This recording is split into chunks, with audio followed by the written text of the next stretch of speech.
Welcome today. Jackie and I went to a restaurant a couple of weeks ago.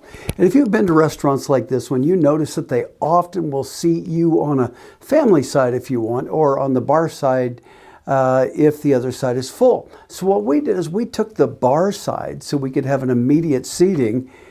And I noticed something, something the waitress was doing. She immediately brought out some salsa and some chips, and then she asked us what kind of drinks would we like to have. Now, we're on the bar side, we're not on the family side, but that waitress understood one thing about restaurateuring that maybe most people miss. And that's if Jackie and I eat the salty tortilla chips, we're going to want to order something to drink. Not knowing my pastor affiliation, she might have thought that I wanted a beer after beer after beer, maybe a couple of margaritas each. And in other words, she understood the basic thing about the restaurant industry. It's all about money. And the thirstier you get, the more you eat saltiness, the more thirsty you get, which leads to more money in the till. And as I began to think about this week's message, I realized that when Jesus told his disciples that they were the salt of the earth, he was telling them something important.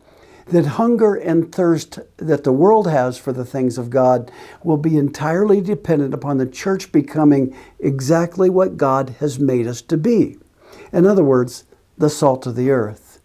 That's interesting, I think, because every verse of Jesus' Sermon on the Mount builds upon the last. And it's kind of like a great symphony because it's building up for a crescendo, a dynamic effect.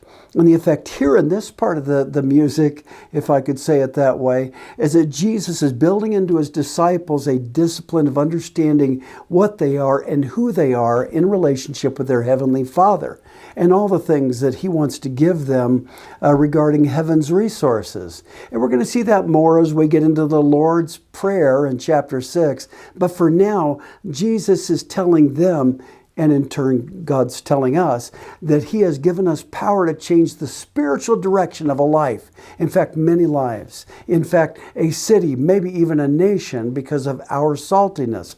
And he said, you're the salt of the earth. We're going to dig into this on Sunday, and I know I'm going to look forward to it. But until then, I want you to know that God has your back. Look forward to seeing you on Sunday.